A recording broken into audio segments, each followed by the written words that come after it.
presentations. Now we have no one else than the co-founder of the World Transhumanist Association, David Pearce.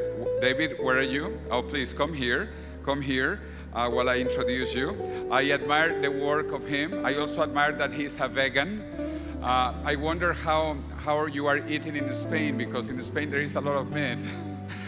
And but you are a fantastic person, a philosopher, a writer, a communicator, and his book was very important to me, The Hedonist Imperative, which is over, I don't know, 20-something years ago.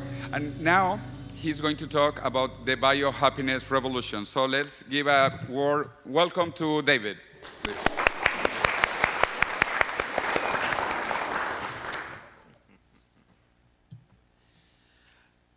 Hello, it's very good to be here. Okay.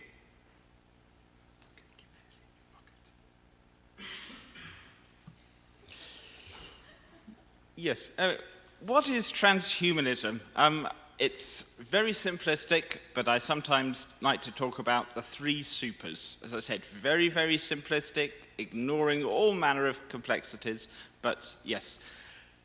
Super longevity, this is radical life extension with, I would hope, opt-out cryonics to ensure that no one should feel that they miss out. Superintelligence, and by superintelligence I mean full spectrum superintelligence, not in the intelligence in the narrow sense measured by IQ tests, but very kind of rich, sophisticated, the ability to explore different state spaces of consciousness, something unimaginably richer than intelligence today. But the third super, and this has always been my particular focus, is super happiness. This is the idea that we are going to be able to reprogram the biosphere and ensure that all sentient beings enjoy genetically pre-programmed gradients of intelligent bliss. Why the gradients? This is really important that we preserve informational sensitivity to good and bad stimuli. What is our long-term future? I mean, if our hedonic range today is, let's say, -10 to 0 to +10, and that's a very crude schematic way of putting it, there is no reason in principle why we couldn't aim for a civilization with a hedonic range of, let's say, +70 to a +100, where the +70 is far richer than today's peak experiences, and that's the absolute worst, and +100 is unimaginably wonderful. And as a long-term goal, I would very much hope that as a civilization we could aim for a hyperthymic civilization. And if that sounds, yes, a bit far-fetched, I like to give the example of our very own Anders Sandberg. And as I said, I do this with permission, so this is not unwarranted. As Anders will say, I do have a ridiculously high hedonic set point. And when people imagine a civilization of super happiness, they imagine getting blissed out, they imagine loss of critical insight, they imagine the end of social progress, or a lack of social responsibility. But someone like Anders, who, as we know, does fantastic work in Oxford, particularly in the field of existential risk, there is no reason why one can't enjoy an extremely high quality of life by Darwinian standards and still retain critical insight. And so, yes, but as I said, the idea of a +70 to a +100 civilization is way in the future. I think most urgent task right now is to get rid of experience below hedonic zero. How does this? Let's see if this works. Can I have some high-tech support? How does this? You're holding it backwards. It's like this, and therefore it's done. Thank you.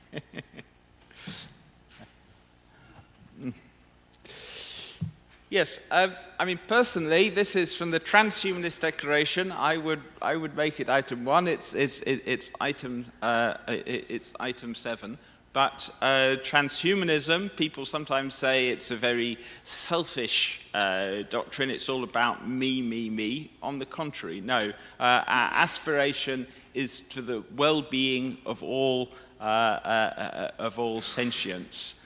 Now, yesterday we were introduced to Sophia, just as a matter of curiosity. I mean, I thought of actually today bringing a pig along. I'm not sure the organizers would have approved, but a pig is a biological robot like you or me. A pig is as sentient and demonstrably as sapient as a human pre-linguistic toddler.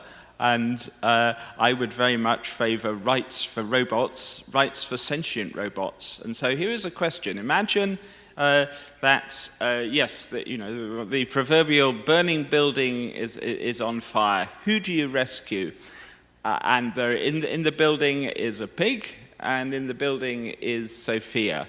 How many people here, and you can only rescue one of them, how many people here would rescue the pig, and how many people would rescue Sophia? First, the pig. How many people would rescue the pig?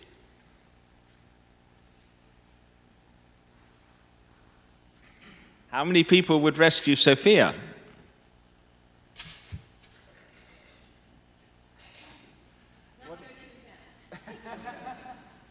So what are the ratios, would we say?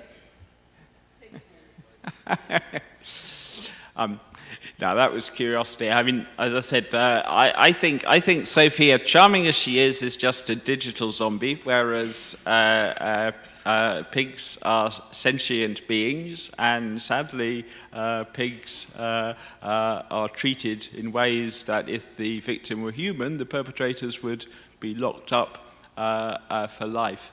And in real life, we don't face agonizing moral dilemmas, or at least most of the time we don't. The decision whether or not to eat meat or not is, it's a matter of taste buds. Now, I'm not here to give harangue you on animal rights, because one of the other definitions of transhumanism one can give is technical solutions to ethical problems. And what I want to do now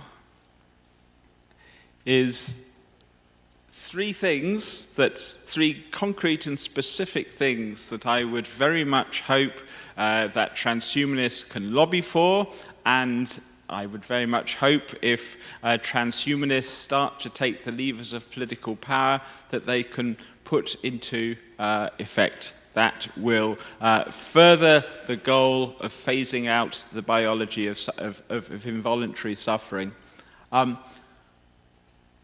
First thing I think, not necessarily in order of priority, first thing I think we can do is offer pre-implantation genetic screening and diagnosis to all prospective parents throughout the world. At the moment, every child born into the world today is a unique genetic experiment. I mean, essentially, it's rolling the genetic dice.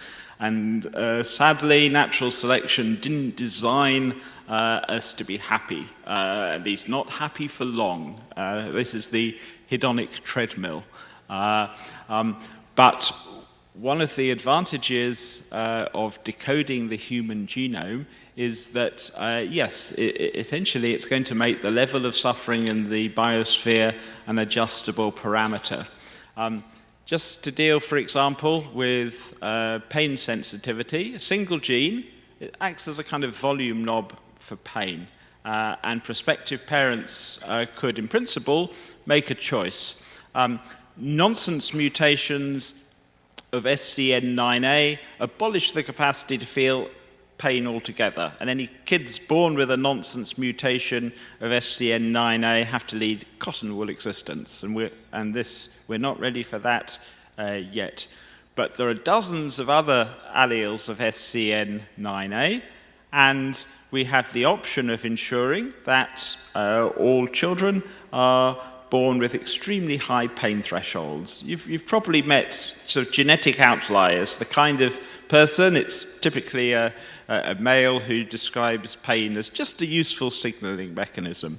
And that by having benign versions of SCN9A, ensuring that all children born have benign versions of SCN9A, we can dramatically mitigate the scourge of physical pain. Someone, as I said, that isn't yet totally abolishing pain, but just making pain extremely minimal and manageable. Now, in the case of hedonic set points, they are more complicated than pain sensitivity, but nonetheless, molecular biology and genetics is starting to tease out the basis of hedonic set points. By hedonic set point, I just mean the approximate level of well-being or ill-being that someone tends to enjoy throughout a lifetime. As I said, I think we have the opportunity now to create a civilization of super-anders, so to speak. One can give concrete examples. Something like the COMT gene, for example. Catechol-O-methyltransferase has two variants. One is associated with a high, and one is associated with a relatively low hedonic set point. Other things being equal, what version do you want your child to have? Of course, you could say let's leave it to God or Mother Nature or fate, just roll the genetic dice. Or one could load the genetic dice in one's children's favor. Now, at the moment, pre-implantation genetic screening and diagnosis, it's done most commonly in the West for diseases like cystic fibrosis. It's done most commonly in China and India for the purposes of gender selection. But there is, no reason in principle why one can't cheaply, cost-effectively offer to all prospective parents the chance to load the genetic dice in their children's favor. Of course, a lot of people would regard something like screening for high or low hedonic set points as somehow frivolous compared to the recognized genetic diseases. But nonetheless, depression, low mood, light quality of life, more than many serious genetic diseases. So I would say this is a priority. Much more to be said there, but the second concrete thing I would like to see done is the acceleration of the development, the commercialization of in vitro meat, allowing us to shut down and outlaw slaughterhouses and factory farming throughout the world. Factory farms and slaughterhouses are probably the greatest source of severe and readily avoidable suffering in the world today. One can moralize at people until one's blue in the face, but by introducing in vitro cultured meat products of a taste and texture indistinguishable from meat from slaughtered animals, we could dramatically reduce the burden of suffering in the world. One thing that's really worth stressing here is that in vitro meat isn't, or rather it needn't be, genetically engineered. Now, as transhumanists, the whole notion of being natural or unnatural probably doesn't loom very large. But a lot of people, the idea of frankenfoods and so on is alarming. So yes, in vitro meat products, cultured meat products, completely natural, and then we can get factory farms and slaughterhouses shut. And yeah, industrial animal abuse is perhaps the greatest stain on our so-called civilization. Yes,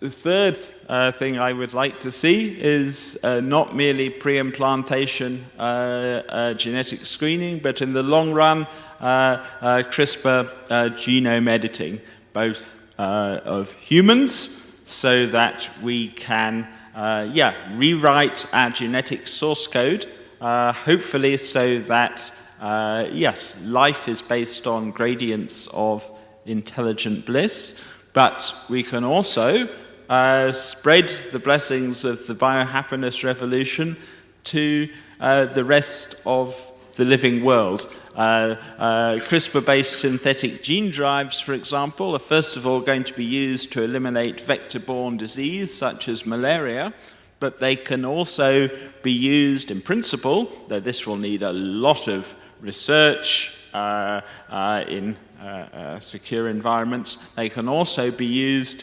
to spread benign, low-pain genes throughout the living world, to essentially reprogram the biosphere.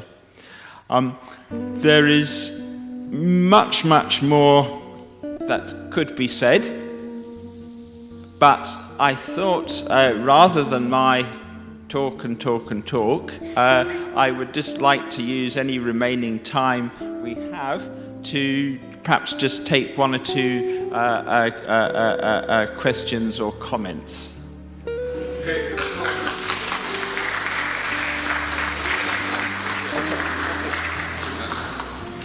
Yes, indeed. We will take questions at the end for the three panelists.